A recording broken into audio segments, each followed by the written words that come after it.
Dear students, इस video के अंदर हमारे पास में प्रॉब्लम अवेलेबल है जो कि काइनेमेटिक्स 2D की प्रॉब्लम है। तो चलिए हम इस प्रॉब्लम को समझ लेते हैं। A sprinkler is used to water a garden.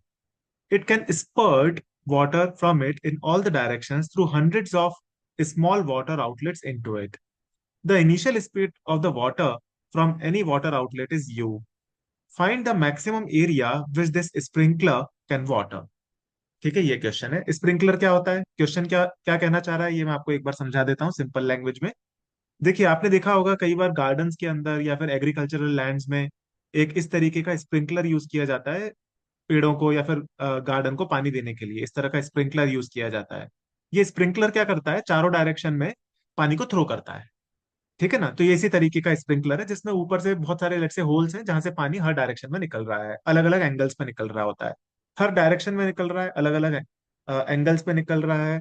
और जो भी वाटर निकलता है स्प्रिंकलर से उसकी जो इनिशियल स्पीड है वो हमको दी हुई है यू। तो हमको बताना है कि इस स्प्रिंकलर के द्वारा मैक्सिमम एरिया कितना वाटर किया जा सकता है ग्राउंड का। ठीक है, ये क्वेश्चन है। तो एक बार आप वीडियो को पॉज करके खुद से इस क्वेश्चन को ट्राई कर लीजिए, फिर उसके बाद में मेरे सॉल्यूशन से लर्न कीजिए। ठीक है स्टूडेंट्स, तो मैं होप कर रहा हूँ आपने ट्राई कर लिया होगा। तो हम इसका आप सॉल्यूशन देखते हैं। तो देखो, पहले तो मैं आपको इसका कंसेप्ट बता देता हूँ। इसमें हमको दिया हुआ है कि जो वाटर आउटलेट्स हैं इसके अंदर हंड्रेड्स ऑफ वाटर आउटलेट्स हैं, और हर हर वाटर आउटलेट से जो वाटर निकल रहा है उसकी इनिशियल स्पीड है यू। तो यानी कि सारे के सारे जो वाटर आउटलेट्स हैं जिनसे वाटर निकल रहा है सब के सब यू स्पीड से ही निकल रहा है वाटर, और अलग अलग एंगल्स पे निकल रहे हैं। है कि नहीं।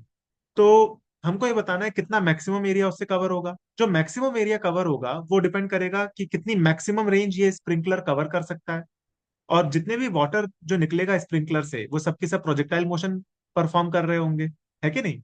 और हमको पता है प्रोजेक्टाइल की जो मैक्सिमम रेंज आती है वो 45 डिग्री के एंगल के करस्पॉन्डिंग आती है। तो हम यहाँ पे ये बोल सकते हैं कि यानी कि 45 डिग्री एंगल के करस्पॉन्डिंग अगर हम रेंज निकाल लें तो उस रेंज का जो एक सर्किल बनेगा उस पूरे सर्किल के बराबर के एरिया को ये स्प्रिंकलर कवर कर रहा होगा। है कि नहीं। तो यहाँ पे अपन ये बोल सकते हैं कि maximum area will be corresponding to the maximum range.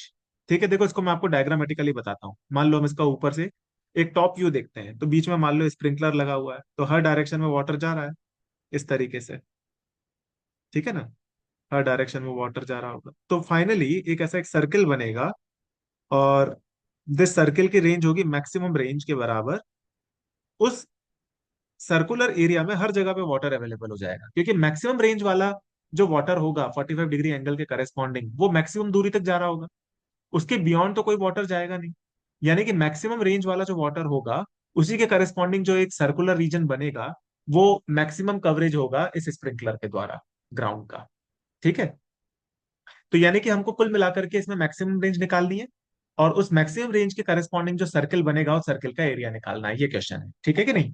तो हमको पता है कि मैक्सिमम रेंज जो होती है वो थीटा 45 डिग्री के करस्पॉन्डिंग आती है ना। Range is maximum theta is equal to 45 degree, और हमको पता है रेंज का क्या फॉर्मूला होता है, u square sine two theta upon जी।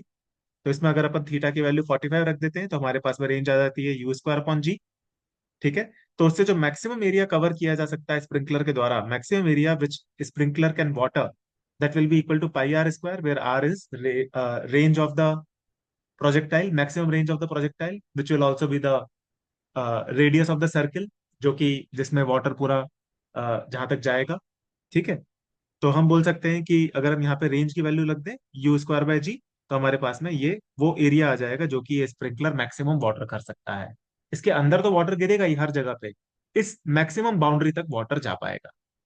ठीक है स्टूडेंट्स, तो ये इस क्वेश्चन का सॉल्यूशन है। मैं होप कर रहा हूँ कि आपको ये क्वेश्चन समझ में आ गया होगा। इसके अंदर जो हमने इंपॉर्टेंट की पॉइंट यूज किया है इस क्वेश्चन में वो ये है कि मैक्सिमम रेंज जो होती है वो 45 डिग्री एंगल के करस्पॉन्डिंग आती है। ठीक है।